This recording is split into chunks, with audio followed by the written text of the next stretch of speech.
Here's why Uber drivers shouldn't accept trips over 5 minutes away. How's it going, my fellow Uber and delivery drivers and anybody wanting to learn? Welcome back to the Driverman channel.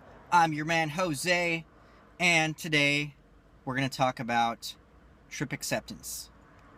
Let's take a look into it. Before we begin, if you have been to my channel before and seen some of my videos and you like my content, make sure that you remember to subscribe, hit the button and ring the bell so that you know when I come out with a new video. So I got an email here from one of my viewers, a guy who's an Uber driver out on the East Coast. It says here, hey Jose, so I normally don't accept trips that are more than 15 minutes away, but it was a little slow and I bit this time. And boy, do I regret it. I'll bet you do. By the way, this trip wasn't 15 minutes away, it was actually 20. I had 3 stops. I did the pickup, and then it was stop 1, stop 2, and the destination. What happened is I ended up picking up 3 people at their house, took them to a liquor store, and then a convenience store, and then back home. So the trip ended up taking a total of 35 minutes. So that was just a big waste of time for the poor guy. He took the chance and he drove 20 minutes away for it to end up being just a short little ride. And those can be very common, especially in a busy market like LA, where I work at.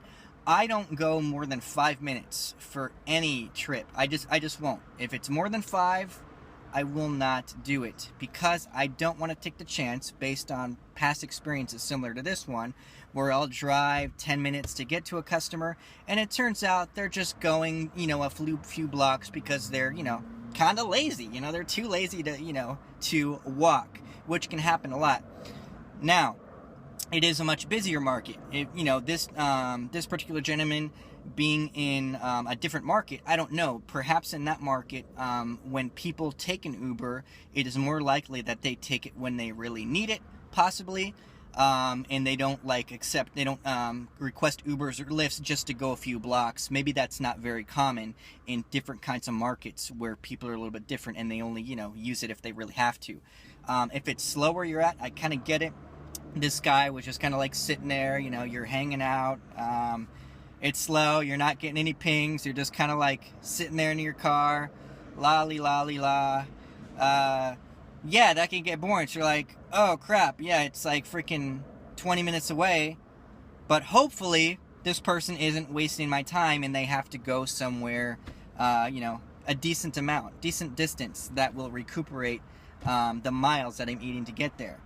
Unfortunately, a lot of times it doesn't happen. Sometimes it is worth it, but I would say the chances of it not being worth it are more likely, in my experience. Not to be pessimistic, I'm not I'm a positive thinking dude, but I'm also very realistic. And I think that you should look at the reality of the situation as far as, is the risk really worth it? Because then you'll end up getting mad at yourself and beating yourself up like I do sometimes, or have, with situations like this. This poor guy, take a look at what he made. He ended up only making $2.90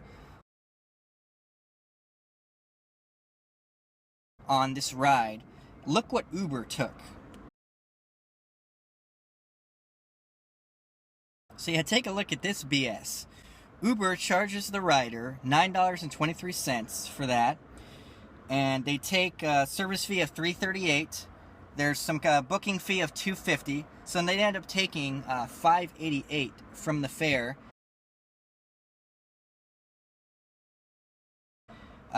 Leaving this poor guy with only, and then there was like a Rhode Island sales tax of 45 cents. So once you subtract all that, this poor guy is left with less than $3 for making 3 stops, liquor store, convenience store, and it sounds like at least they didn't take that long at these spots, which, you got to tell these people 5-minute limit, as I've told you guys in other videos. Any, pit stops, 5 minutes is the limit, sir, ma'am. If you're still, if you're not back after 5 minutes, I keep going. I got to keep going, got to keep making money, just letting you know ahead of time. With a smile, you could say, just letting you know, I got to leave after 5 minutes. And, at that point, they may be like, oh, well, I might need a little bit more, which is the idea, because you don't work for free. You're not a charity, right? But anyways, it looks like that wasn't the problem, because it took him 20 minutes to get there, and he said the whole thing took him about 35. So it was 15 minutes of stops, basically. So it was 5 minutes at the convenience store, 5 minutes at the liquor store, and then 5 minutes to get back home, sounds like. So they didn't take that long each stop, which is good. But it's just really unfortunate, you know, having to deal with that, you know, doing a 3-stop trip and only making that much. It's not worth it. So yeah, guys, I wouldn't accept, you know, more than like a 5-minute away pickup if you're in a slower market, like I was mentioning, where people don't necessarily waste your time as much, and you know, you want to take the risk of driving 10 minutes to pick up. You go for it, you know. That's totally up to you. It might be worth it, it might not. My take is, you know, no more than 5, not worth it to me to eat those miles. Anyhow, guys, that's it for this one. I hope this was useful. If you liked this video, remember to subscribe. Or, you know, even if you didn't like this video, but maybe you like some of my other ones, remember to subscribe so that you are aware of the time that I put up a new video, and that way you'll catch the ones that you do like. All right, guys, take it easy.